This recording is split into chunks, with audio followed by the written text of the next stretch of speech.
बिस्मिल्लाहिर्रहमानिर्रहीम। अब्दुल मुनाफ आपकी खिदमत में सलाम अर्ज़ करता है। एक हदीस मुबारक में हज़रत आयशा रज़ी अल्लाह ताला अन्हो से रवायत है, उन्होंने फ़रमाया कि हज़रत रसूलुल्लाह सल्लल्लाहु अलैहि वसल्लम रात को नमाज़ पढ़ने के लिए खड़े हुए और नमाज अदा फरमाई। बहुत लंबा सजदा फरमाया, हत्ता कि मैंने गुमान किया कि वो इंतकाल कर गए।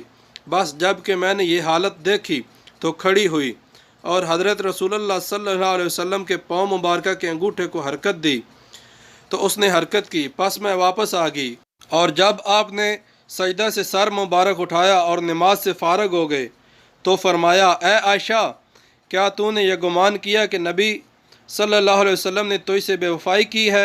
मैंने कहा, अल्लाह की कसम या रसूल अल्लाह, ये बात नहीं, लेकिन आपके सजदे तवील होने की वजह से मैंने गुमान किया आप शायद इंतकाल कर गए। फिर फरमाया कि क्या जानती हो ये कौन सी रात है? मैंने अर्ज़ किया कि अल्लाह और उसके रसूल ज़्यादा जानते हैं। फरमाया कि यह शाबान की 15वीं रात है। अल्लाह अज़्ज़ व जल शाबान की 15वीं तारीख़ की रात को अपने बंदों पर तवज्जो फरमाते हैं, मुआफ़ी मांगने वालों को मुआफ़ फरमा देते हैं और रहमत के तलबगारों को रहमत से नवाजते हैं और कीना परवरों को उनकी हालत पर छोड़ देते हैं।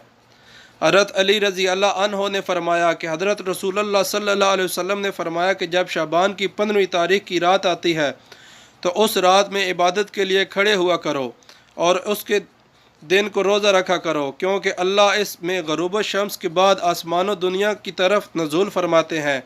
फिर फरमाते हैं, कोई मग़फ़िरत मांगने वाला है मैं उसकी मग़फ़िरत करूँ, कोई रिज़्क़ चाहने वाला है मैं उसको रिज़्क़ दूँ, कोई मुसीबत ज़दा है मैं उसको आफ़ियत दूँ, कोई सवाल करने वाला है मैं उसको अता करूँ।